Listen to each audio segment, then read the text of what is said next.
So I've had a couple people ask the difference between a walking foot and regular foot on a sewing machine. So I figured I'd show you guys really quickly the difference between the two and why I love my walking foot so much. So here, this is a regular sewing machine foot, so you can see here, nothing fancy about it. This job is purely to sandwich the fabric together, so that way when the needle is going up and down and through it, you get the right tension. It marries the pieces together perfectly. So that's its only job, and it works. It works great, right? So here's a couple stitches. You can see this bit here doesn't move at all. All it does is stay still, while the bottom feet will just cut this off. That self-cutting feature is amazing.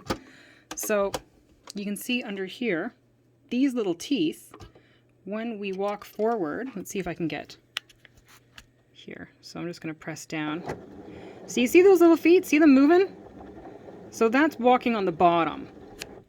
So what a walking foot does is this bit here starts to move. So one second, I'm going to show you how that works. Okay, so now I have my walking foot installed. So you can see it's a little bit more beefier. There's more to it. There's a big bit here on the back. It's really hard to see because it is so close to the machine here. Let's see if I can get my hand around behind to lift this up. Not quite.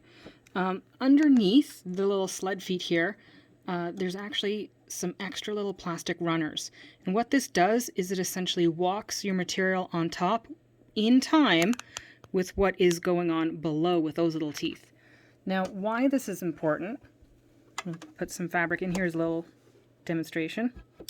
Why this is important is when you're dealing with thick material or thick material and slippery material together, what can happen with a regular sewing machine foot is the top fabric will move through the machine at a different pace from the bottom fabric.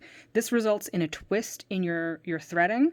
So if you're sewing a tail or hand paws, you'll end up with fabric that's kind of twisted and it spirals. So I'll show you how this little guy go. So see his little top feet there? See how they're, yeah, you can see it grabbing and pulling through. So it's pulling through the fabric. My hands aren't on this at all. And it's pulling through both pieces, a thin piece and a scrap piece of fur here at the same time. So this is why I love having a walking foot. So we'll cut this off. And I'll show you with some Minky, while I'm putting a trim on here, why this is so nice. So I have the front facing of the fur and the front facing of the Minky lined up here. I just stitched a little bit in the corner here just to make it easier to thread into the sewing machine for this little demo. I'm going to lift that up, drop that foot down. I like my seam allowance fairly narrow, so as long as both feet are grabbing, I'm good with it. We'll center the camera here again. So we'll put this through here. And I'll turn up the speed just a little bit.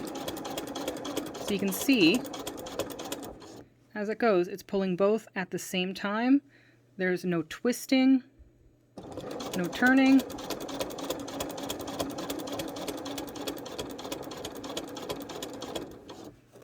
So yeah, both bits getting pulled through nice and evenly. I don't use pins. I just kind of push the fur backing, but I go slow. So if things start to kind of mess up for whatever reason, I have control. You obviously can absolutely pin. I don't recommend running the sewing needle over the pins, just for safety. And we'll just go all the way through this nice seam here, pushing the fur under as I go with the side of my finger, making sure that the teeth are grabbing even amount. There we go. And we get to the end. And we do a little back stitch, and then cut, and there we go. So, see how this is nice and straight? There's no twisting in the pattern. It's nice and even on both sides. So that is why I love my walking foot. It comes in super duper handy when you're dealing with stitching on paw pads. Because, again, you're doing minky to one side of the fur. So what the fur likes to do with the nap is twist and push the minky pads around. So having the walking foot and making sure both are going through evenly is just a godsend. It's amazing. So if you do a lot of small details, I highly recommend this machine. I love her to pieces. So yeah, the Janome 3160. There we go. So yeah, speed setting, walking foot, you're good to go.